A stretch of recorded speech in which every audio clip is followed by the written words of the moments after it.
रंभा प्रतिवर्ष परी एही वर्ष मध्य रंभार प्रत्येक अनुष्ठान प्रतिष्ठान सरकारी और बेसरकारी कार्यालय मानकरे जातीय संगीत गान सह जातीय पताका उड़ाई 77तम साधारणतंत्र दिवस धूमधाम रे पालित होई जाइछि। रंभा उच्च विद्यालय रे प्रधान शिक्षक गोपीनाथ बेहेरा और एनएससी शिक्षक अजित कुमार बेहेरा तत्वावधान रे एनसीसी जेआरसी और स्काउट गाइड रो प्रदर्शन करथिले।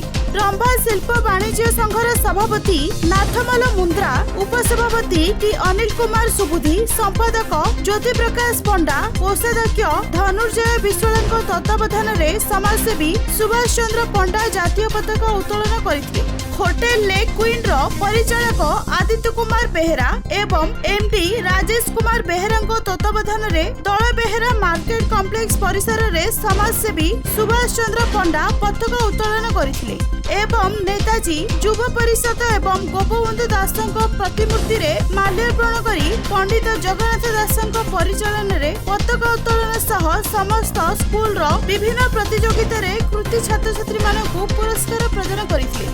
रंभा एनएससी रे कार्यनिर्वाही अधिकारी तत्वावधान रे एवं उपाध्यक्ष कालिया तरे उपस्थिति रे अध्यक्ष मानसी स्वाई पताका उत्तोलन करथिले। डॉक्टर सरोज दास, वीणा राउल, सर्वनाम दास, दीपक कुमार बिशोई सहयोग करथिले। रंभा ग्रामर समस्त बुद्धिजीवी शिक्षाविद समस्त स्कूल छात्र छात्री सह शिक्षक शिक्षयित्री गणमाध्यम प्रतिनिधि एवं समस्त कर्मचारी उपस्थिति रे जातीय संगीत गान कर जायतिला।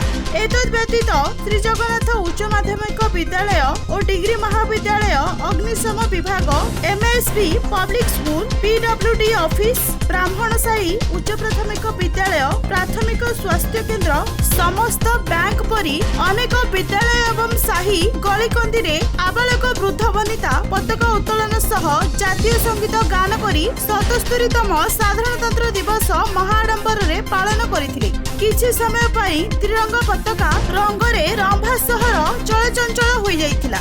रंभारू बनवासी सेठिंग रिपोर्ट न्यूज.in।